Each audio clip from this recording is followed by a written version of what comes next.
Really quickly, happy Halloween, even though probably you are all done trick-or-treating already since this episode does come out pretty late. But just to let you guys know, happy Halloween, and let's hope that Thanksgiving is better, because goddamn, I don't think anybody wanted to go trick-or-treating this season, huh? Considering you'd be surprised, bro. I can't believe our generation is still trick-or-treating. Like, some people are 18 still trick-or-treating, bro. That's my thing. I was so confused by that. I'm like, why are you 18 years of age? Adults and candy, weirdo. Go buy your own. I'm glad nobody knocked on my door yet. I'm like, fuck that shit. I live in technically a complex, so we have to have a sign that says you're allowed to knock, and we don't have that sign. Oh damn, bro, we don't celebrate it. You don't celebrate Halloween? Nope. I'm not gonna ask. What do you mean? I'm just not gonna. I don't know what the reason could be, so I'm just not gonna ask. All right. Yeah.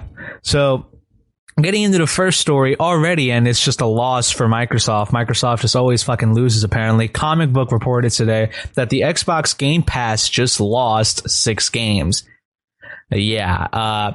They reported that as of yesterday, the Xbox Game Pass and Xbox Game Pass Ultimate are 6 games lighter. Within these 6 games are not just Xbox One games, but PC games, meaning whether you're on PC or console, this latest round of departures impacts you. Thankfully, while Game Pass and Game Pass Ultimate just lost 6 games, none of them are extremely consequential, which is to say none of them are the service's biggest and best games. However, that doesn't mean that they aren't quality games.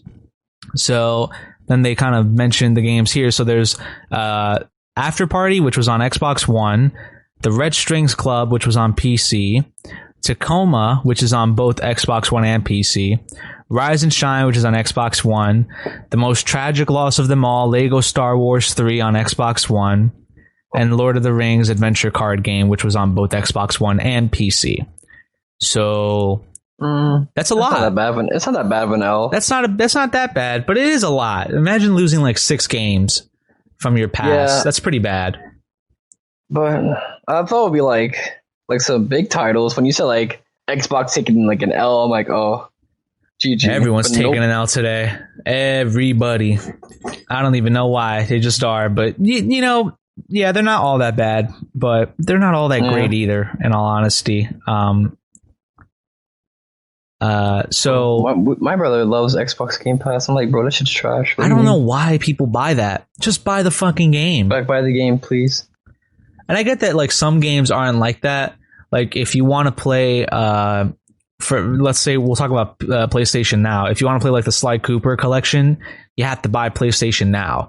And it's like, that kind of fucking sucks. I wish I could just buy the collection and spend the money directly on the game and not have to use a whole subscription service just to play one set of games. It's pretty stupid. Yeah. I hate everything in life when it comes to that. And then there's how much it cost. Like I don't know how much the pass costs, but fucking PlayStation Now on an annual per month. That's so much fucking like 15 money. Jesus Christ. That means you're paying $120 on the regular Game Pass. And I'm not good at math, so I don't know what 15 times 12 is. Somewhere in like the 160s or something like that, I think. Yeah, like 170 something. Yeah. That's a lot of fucking money. Yeah. That's a lot of fucking money. And you could get it annually though, right? No, you can't. Like the Ultimate, you can't. Man. Oh, the Ultimate. But the Game Pass, you can. That's pretty fucked up. The one that costs the most money monthly is the one that you can only get monthly. That's kind of fucked up. Right? I was like, wait, is there like a Game Pass Ultimate yearly? And he said no. I'm like, I'm not doing that then. Like, I'm spending way more money. I'm pretty sure the PlayStation Now annual is $99, which is a fuck ton of money for like...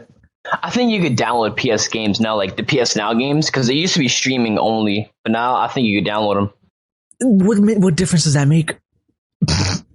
Yeah, I don't know. If you don't have a subscription anymore, the games still don't work. Yeah. I mean, I guess streaming isn't as stable as downloading, but is it really worth going from like what would have, I think it was like $60 a year to now $99? That's a lot of fucking money. Yeah, I prefer Game Pass over PS Now, though. That's all I'm saying. I don't like either. I think they're both terrible ideas. Xbox Game Pass. I get the point is to make a profit off of old games, but like just because you made a shitty game doesn't mean we got to pay the price. That's not fair to us. It's true. But that's like, you know, that's, I don't know, it's some stupid ass shit. Xbox is being stupid.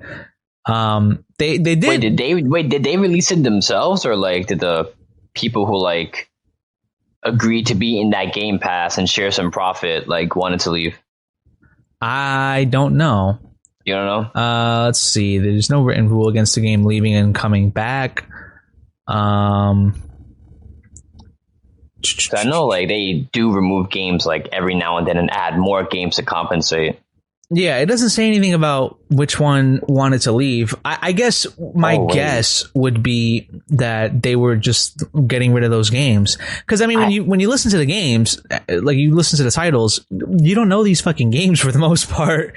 wait! I just realized the PS Now doesn't do that. They add games and they add them forever. Never mind. I think PS Now is actually better than Game Pass. Because once they add it into the PS, at this point, I don't even care. It's not even worth the time and effort to give a damn. Although that is better, having a bunch of games than having to lose some games in order to get newer games. It's pretty ridiculous that that's even considered problematic in any way, shape, or form. But yeah, you know, they just lost 6 games. They did end up losing another game, but we'll talk about that later on. Yeah, they are taking L after L after L. After that, yeah, but after them buying, what was it, Bethesda? Yeah. Oh yeah, that too. That was a big W, but like, I don't know, man. It depends how many L's they get. It's going to be a GG. I don't think that they might not be able to pay it back. Yeah. They might not be able to pay what was it, like $5 billion that they paid? God, yeah. That's so crazy. Much, way more than they fucking brought Minecraft for. Yeah. But, you know, we'll see how it goes. We'll keep you guys updated on that. And another story that we always keep updated on, unfortunately has gotten a little worse as the U.S. adds almost 100,000 new coronavirus cases in one day as colder weather sets in. Yeah, good luck trick-or-treating tonight. This was reported by NPR. Yeah, it was reported by NPR today. And they reported that the U.S. is edging ever closer to 100,000 new daily cases of the coronavirus. According to data released Saturday by Johns Hopkins University, the country added 99,321 cases and 1,030 deaths to its tally on Friday. It's the greatest single-day increase of the pandemic so far, a sentence likely to be repeated in the coming weeks as the U.S. experiences a third surge of infections that's expected to dwarf the previous 2. Experts have long warned of the devastating increase with the changing of the seasons, as colder weather forces a pandemic-weary public inside and social distancing restrictions become harder to enforce. Health experts say the current increase is being driven in large part by people who don't have any symptoms. It's a silent epidemic, Dr. Robert Redfield, director of the Centers